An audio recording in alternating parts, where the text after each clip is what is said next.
An obvious disadvantage to their bigger, richer rivals. But as correspondent Judd Rose reports, one small place has found a rather unique way to maintain a dominant position on the world stage.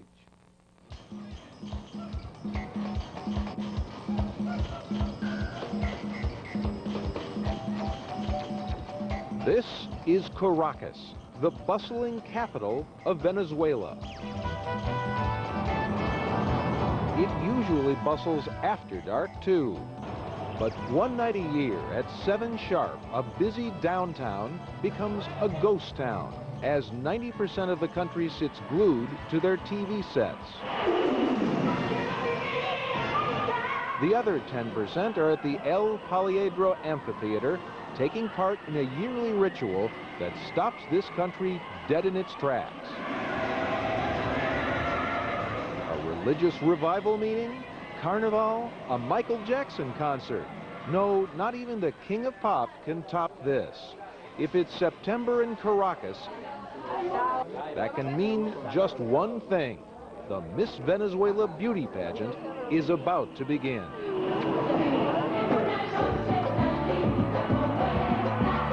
This eye-popping homage to Venezuelan womanhood is jam-packed with a little bit of everything.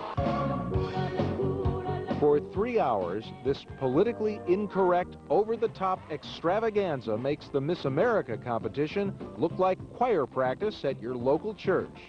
Still, for all the sexy, glitzy hoopla, make no mistake, in Venezuela, Miss Venezuela is serious business.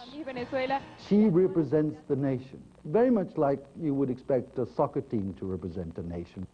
She is our champion, you see. And so beauty is being championed by this woman. And if she wins, it's just simply extraordinary. Extraordinary because it's seldom the only pageant she wins. Tiny Venezuela, with only 22 million people, is a beauty contest winning machine. Miss Venezuela is Miss Venezuela. Miss Venezuela. In the last 2 decades, the winners and runners-up of the Miss Venezuela pageant have gone on to win 5 Miss World titles, 4 Miss Universes, and 29 other international beauty contests. This year, both Miss Universe and Miss World were Venezuelans. And when Miss Universe returned home, her proud countrymen greeted her like a conquering hero. Next to oil, these beauties are regarded as Venezuela's most precious natural resource. And who's responsible for this? We asked internationally known designer Carolina Herrera.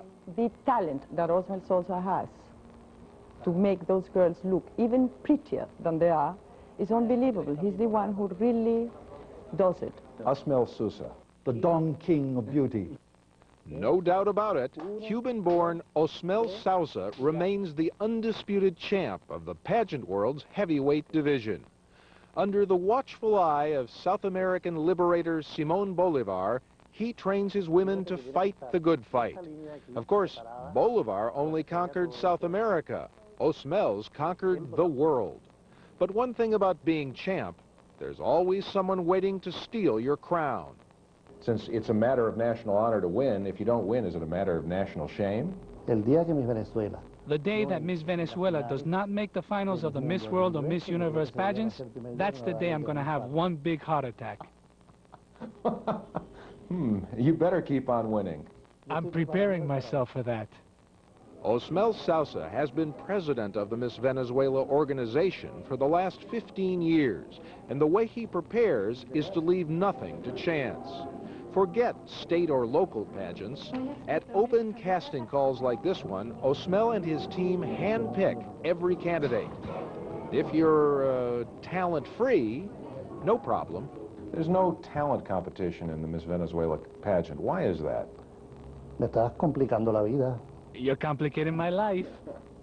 Beauty, for me, is what enters through the eyes, not what we can hear. But you do appreciate the fact that there is an inner beauty to all women as well, yes? For me, a beautiful woman doesn't have to be that smart. So, even if beauty is only skin deep, In the Miss Venezuela auditions, Osmel's critiques cut straight to the bone. You have to come back with 13 pounds gone. Your legs are thin, but here you're a little plump. How much do you weigh? Plump?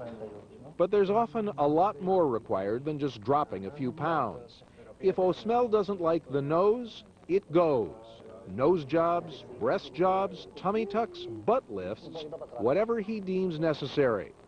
These permanent alterations are free. The pageant has an official plastic surgeon, even an official dental surgeon. Here, the plastic surgeon decides what to do about too much forehead, perhaps a lift here, and what to do when one side of the face has a droopy eye. A nip here, a tuck there, voila. Another thing, did you take a lot from here? Yo adoro la liposucción. I love liposuction. You love liposuction. Porque lo que tarda una... Because what it takes a girl to lose weight in exercising 3 hours a day, in 10 minutes, we suck it out and there is no more problem. But Osmel, doesn't this send out a message to women that they are not good enough as God made them? Pero también Dios hizo el cirujano plástico. But God also made the plastic surgeon, and he made him for a purpose, to correct the little defects that he sent to earth, that he had not gotten right the first time. Sometimes the plastic surgeon has to explain the need for a slight smile adjustment. No small thing in a competition where you're smiling all the time. Keep in mind, plastic surgery doesn't have the stigma here it has up north. Osmel likes to call it permanent makeup.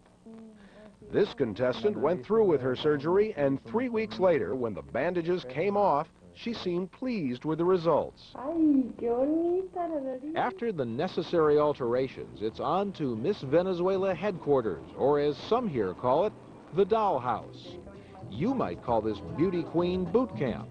Here, the contenders undergo months of extensive training.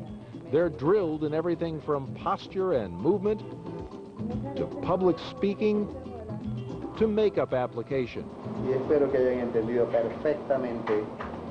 And of course, how to strike a pose and smile, smile, smile. Which, let me tell you, is not as easy as it looks. The training is tough and disciplined. No piece of cake. Well, most of the time anyway. Miss Venezuela es Vitacuri, Alicia Machado. This is Alicia Machado, Miss Venezuela 1995 and the current Miss Universe. She got caught up in a weight-related scandal that rocked the pageant world. When 19-year-old Alicia Machado was crowned Miss Universe last May, she weighed 113 pounds at 5'7". Now several news reports here and in her native Venezuela say she has gained 20 pounds and may be bounced by the pageant because of that. Absolutely not true, says the pageant organizer. Well, here's Alicia last spring competing in the Miss Universe contest. And here she is this past September. You be the judge. Anyway, while Weightgate died quickly on the world news scene, it remained a hot topic in Venezuela for weeks. That's one of the byproducts of the obsession here with physical beauty. If a Venezuelan woman's got it, she's expected to flaunt it. Given all that, you might conclude that women aren't taken seriously here. You'd be wrong. A recent survey showed that female professionals and technicians make up 56% of the total workforce, and more than half of Venezuela's judges are women. And then there's the former Miss Venezuela, who went on to become the mayor of the Central District here in Caracas. She's the favorite to be the next president. Irene Size, Miss Universe of 1981, has become an almost cult figure here. Her path to power might make many Americans wince, but here in Venezuela, a beauty queen title is no shame. It is, in fact, a stepping stone to status and respectability.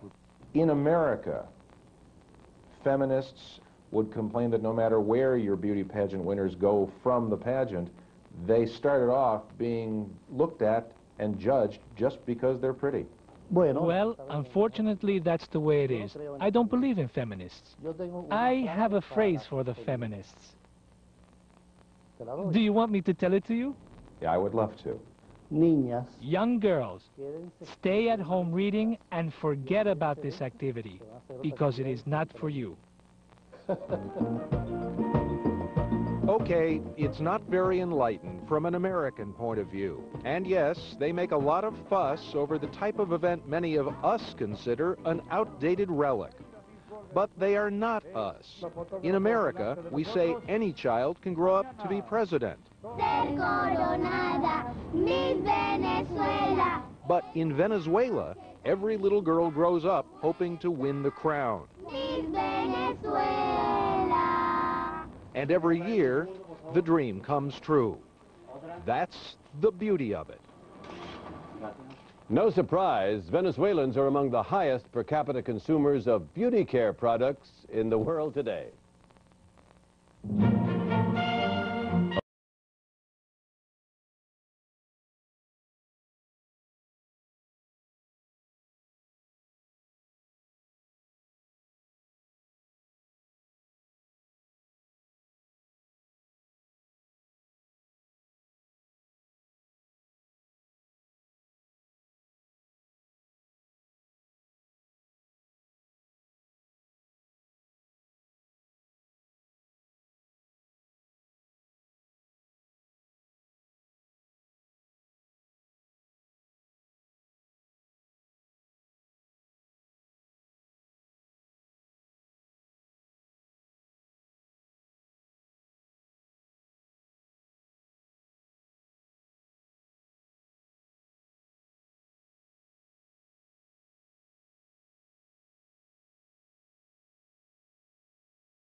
An obvious disadvantage to their bigger, richer rivals.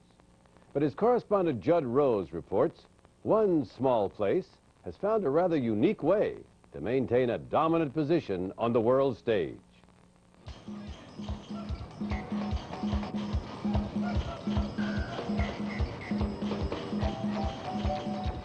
This is Caracas, the bustling capital of Venezuela. It usually bustles after dark, too. But one night a year at 7 sharp, a busy downtown becomes a ghost town as 90% of the country sits glued to their TV sets.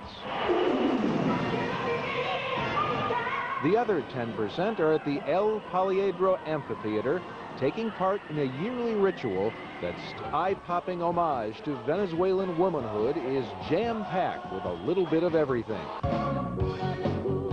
For 3 hours, this politically incorrect, over-the-top extravaganza makes the Miss America competition look like choir practice at your local church.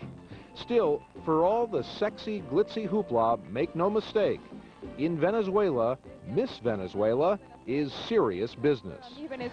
She represents the... Stops this country dead in its tracks. A religious revival meeting?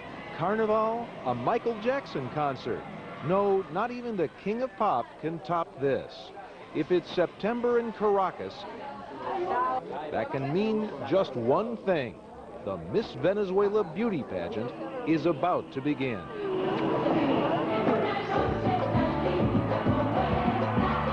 This nation, very much like you would expect a soccer team to represent a nation. She is our champion, you see. And so beauty is being championed by this woman. And if she wins, it's just simply extraordinary. Extraordinary because it's seldom the only pageant she wins. Tiny Venezuela, with only 22 million people, is a beauty contest winning machine. Miss Venezuela. Miss Venezuela.